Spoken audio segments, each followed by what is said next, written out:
Hey, it's Greg Stanley. If you're listening to this podcast, you know I love everything automotive.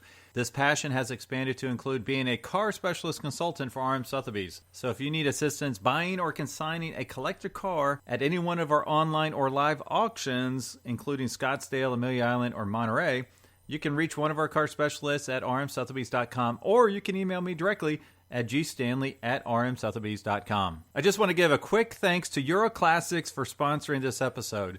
Euro Classics is all about collector cars, from servicing your new BMW M5 to prepping your Porsche for the racetrack to executing a total restoration on your favorite classic. They do it all from routine maintenance to performance upgrades to appraisals and everything in between. You can learn more about its owner, Dale Oaks, by listening to episode number 65 of this podcast. And you can find Euro Classics in the Kentucky, Ohio, Indiana service area and online at euroclassics.com.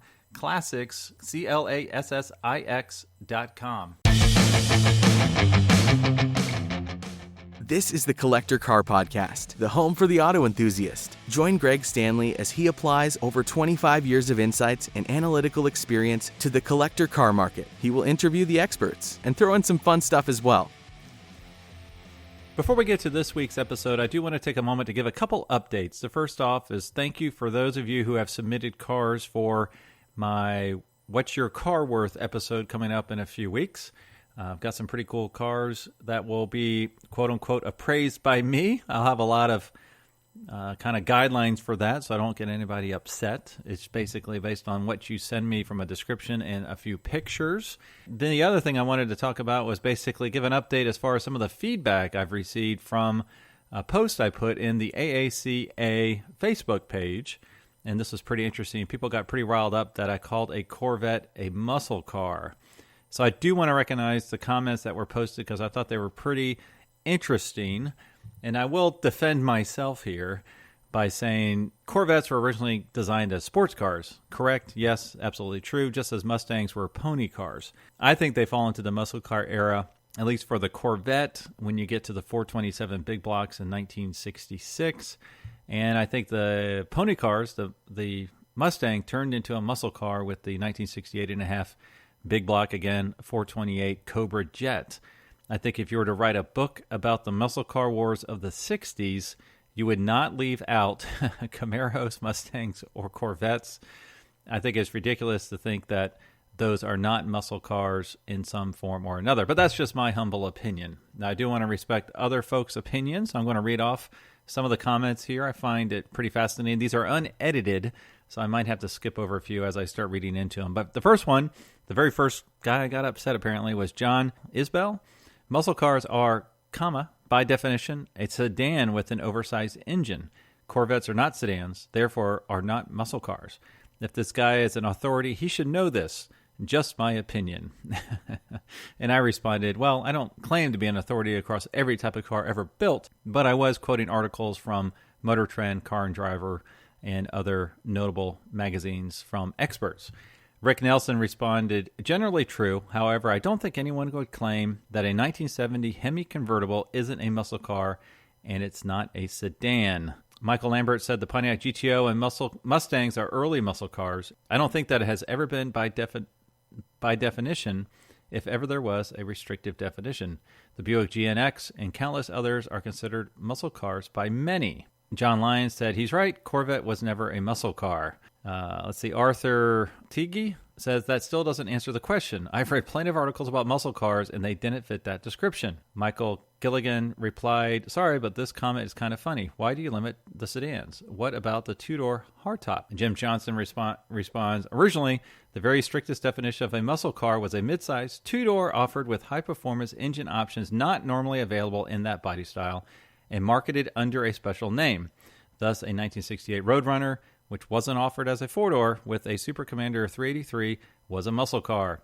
A 1968 Satellite with a 383 four-barrel was a mid-size Plymouth with an optional engine that was available as a four-door. The Mustang, Barracuda, Challenger, Cougar, Camaro, Firebird, etc. were called pony cars. They were sporty, proprietary body styles, not available as four doors. The definition of a sports car was debated earlier than the others and was, in a way, easier to pin down. This guy wrote a lot. Pretty cool. The primary factor here was the lack of a back seat, although this was clouded by cars like the AMX, which, although lacked a back seat, wasn't a sports car by any other definition. Generally, it was accepted that the Corvette was the only sports car made in the USA, although when the GT40 came along, it too blurred the definition. Today, the generally accepted definition of these classifications have been broadened and altered to a great extent, and everyone agrees that definitions, like rules, have exceptions that make them hard to pin down. That was a fantastic comment. Ronnie Hall says, growing up in the late 1960s, those were the given titles we always went by. The mid-size 1964 GTO with a 389 from the full-size Bonneville was considered the first muscle car during the era. We called the 1964 a pony car and the Corvette a sports car. Now, I would love for the folks to respond to 1968 to see if they would keep those same opinions. Michael Gilligan responds, I've always said the 1964 Pontiac was not Pontiac's first muscle car, in my opinion. Pontiac's first muscle car was actually a very overlooked 1963 Pontiac Grand Prix with the 421 3-deuce intake and 4-speed manual transmission. I've only seen 2 of them in my life, one in a junkyard in Albuquerque, New Mexico in 1977, and one in Ohio, whoop whoop, behind a garage around 1999. Where is that garage? I want to find that car. Both were white with blue interiors.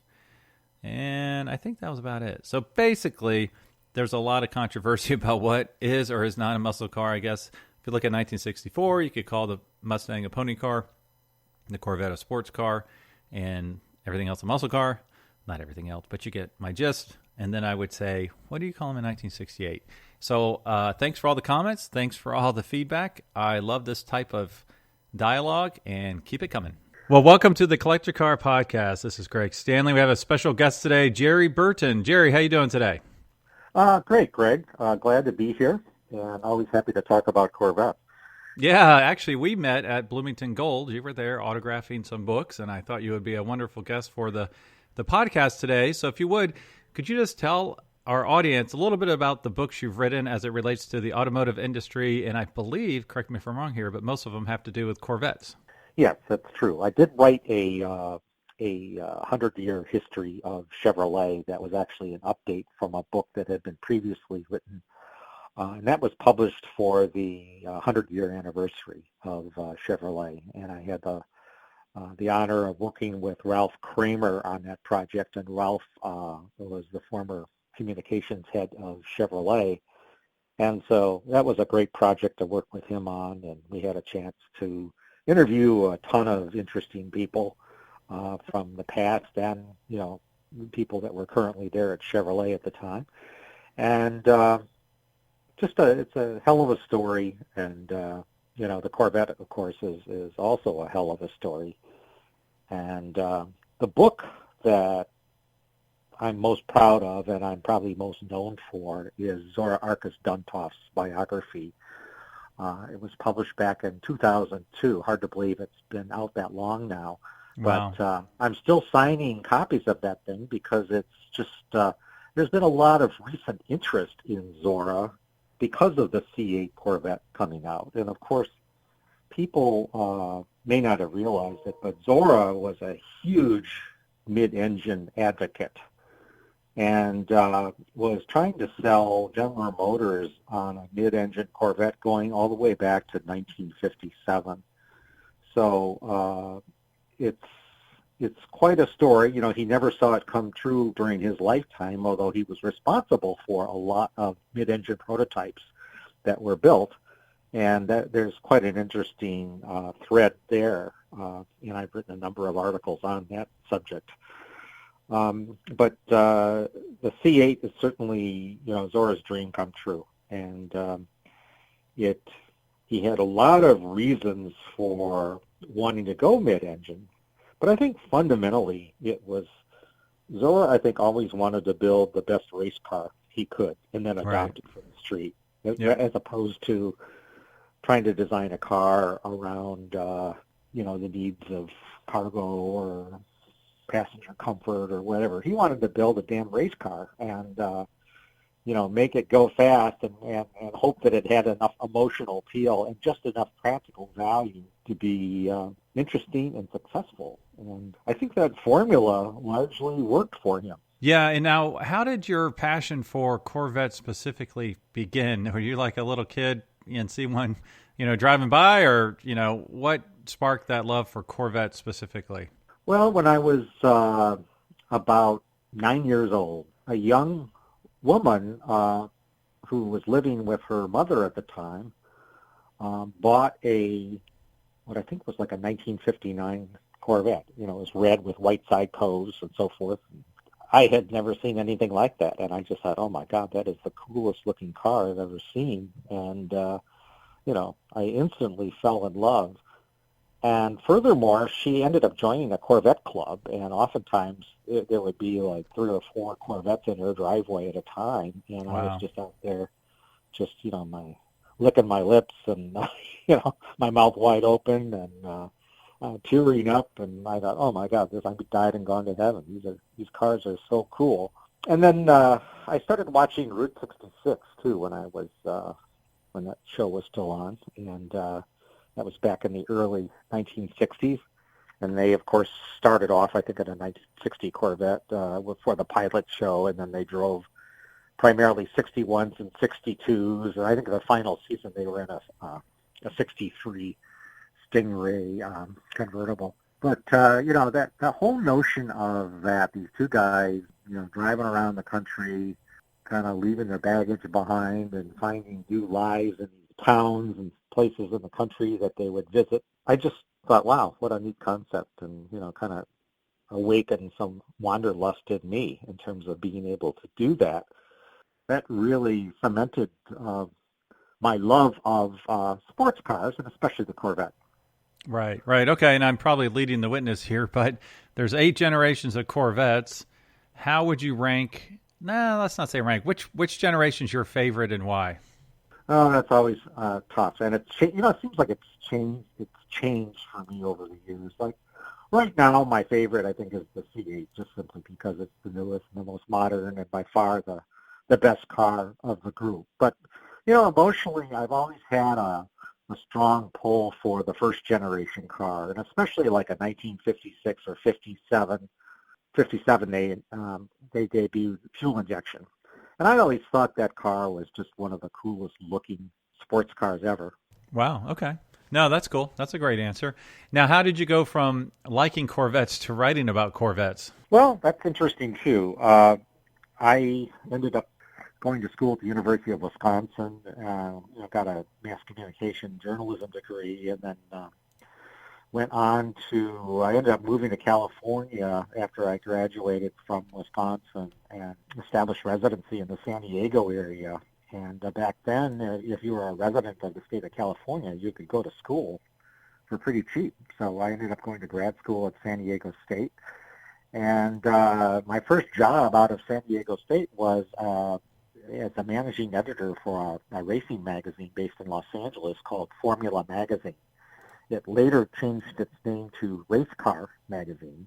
I did that for about a year. Then I got a job offer to move to Detroit and become the motorsport editor of Auto Week. So I did that for a couple of years. During those years, I ended up meeting Zora Arkus-Duntov and became friends with him, which, you know, eventually led to me doing the book. After I took a couple of PR jobs after Auto Week and ended up at Chevrolet's ad agency, Campbell Ewald, and the reason they hired me was they wanted someone to help them launch the 4th generation Corvette. So that's what I did.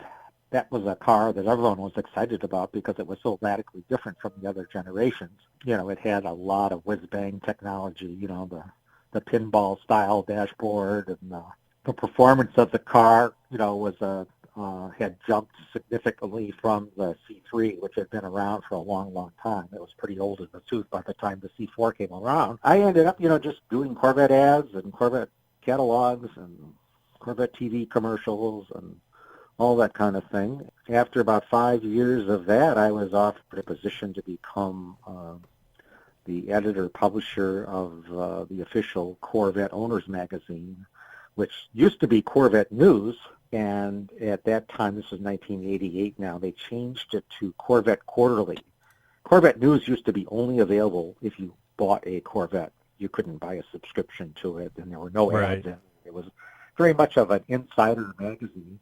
And Chevrolet decided to expand the mission of the magazine to offer it on the newsstand, offer paid subscriptions, offer outside advertising, and so forth. So I did that for about 20 years. Really got pretty immersed in the car at that point. I drove a lot of Corvettes, did a lot of Corvette road trips. I became kind of an extra driver. Whenever they did a ride and drive, I live fairly close to the GM Proving Grounds, and oftentimes I get a call at 10 o'clock at night. One of the development engineers like Jim Ingle or John Heinrichsey would say, hey, we've got a trip going to Arizona tomorrow. Can you go? And I said, sure. I said yes without even thinking about what I had to do the next day, But, being able to do stuff like that and listen to we typically have a caravan of about 12 cars with drivers and passengers and all connected by radio. And usually it was a matter of driving next year's model, advanced prototypes. And it was a great way to learn about the car, ask questions, experience the car yourself. So it was a rare opportunity. You have to take advantage of those opportunities when they present themselves, correct? Yeah, you really do, and it's fun, and it's one of those things you see when you pinch yourself and you think, oh my God, I'm getting paid to do this. This is amazing. Right, yeah, that's very interesting. So you've written numerous books about the Chevrolet and the Corvette. So let's find out what kind of Corvette's in your garage right now. Actually, I do not have a Corvette in the garage right now, but I'm making room for a Corvette in my garage, which is going to be to the best of my knowledge, a 2022 Z06. And I'm very excited about that. Everything I've heard about the car just sounds sensational. And, as good as the C8 is, the Z06 I think is going to be even better. Right. Yeah, considering how much horsepower is in the base Corvette nowadays and the performance numbers, who knows what the Z06 will do, correct? Yeah, we don't really know yet, but what we do know is that the engine in that car is a dual overhead cam engine with a flat plane crank, and it's what the C8 race team is using this season, and it looks like they're going to win the IMSA championship.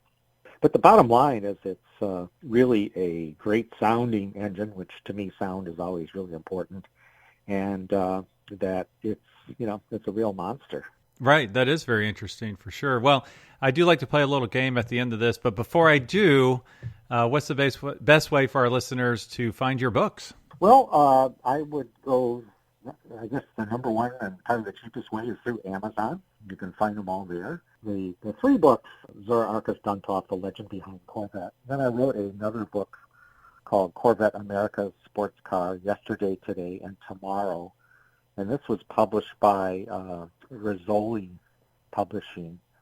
And I'm not sure, the book is out of print right now, so I think you'd probably find it from some used booksellers or whatever. But it's one of those big oversized coffee table style books, but I'm very proud of the actual history of the Corvette that I was able to write, many of it based on my own experiences with the car, direct experiences, and the opportunity to interview as many different Corvette people that are out there. I interviewed a ton of people for the Zora book. So I'm very proud of the story I tell. A lot of coffee table books tend to be more interesting just from the photos, and not too much because of the writing, but I think this is an interesting book. And the photos were all ones that I was given permission to rifle through General Motors design staff archives and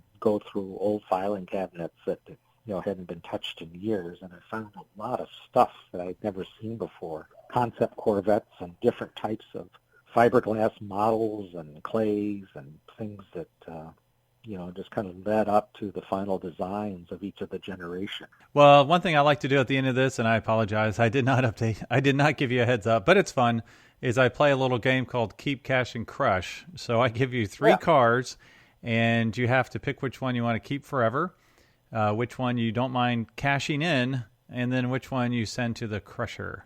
And so since you're a Corvette guy, I had to pick Corvettes. This is painful. I know. Well, let's see how you do here. Now, to make it super painful, I picked some of the early Corvettes. So the three cars I'll give you, now let's just assume these are all nice driver cars. Nothing special, not Concours, but really nice driver cars. So I'll give you a 1953 Corvette, first year ever. So we have to have one of those. Okay. Iconic 63 split window Fuelie. Oh boy. And then the last one is the 67 427 convertible.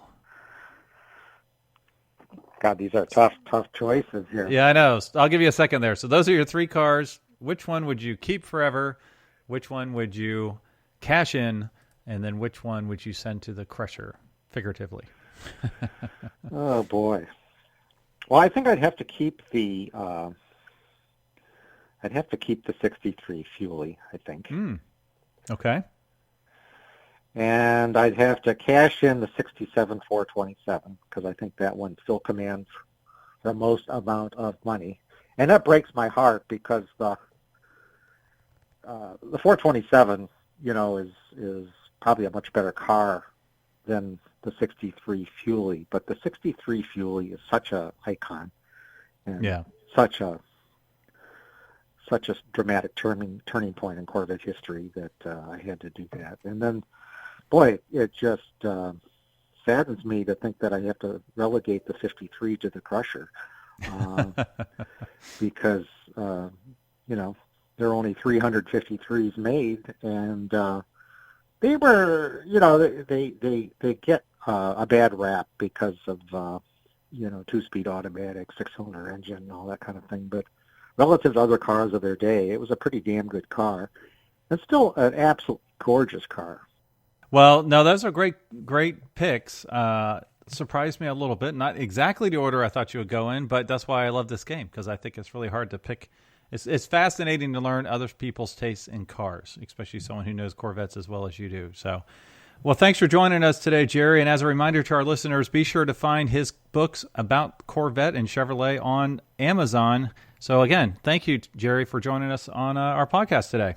Well, thanks, Greg. I really enjoyed being with you and hope to do it again. Thanks for listening to the Collector Car Podcast. Don't forget to give us a nice rating on iTunes and be sure to follow us on Instagram and everywhere else at the Collector Car Podcast.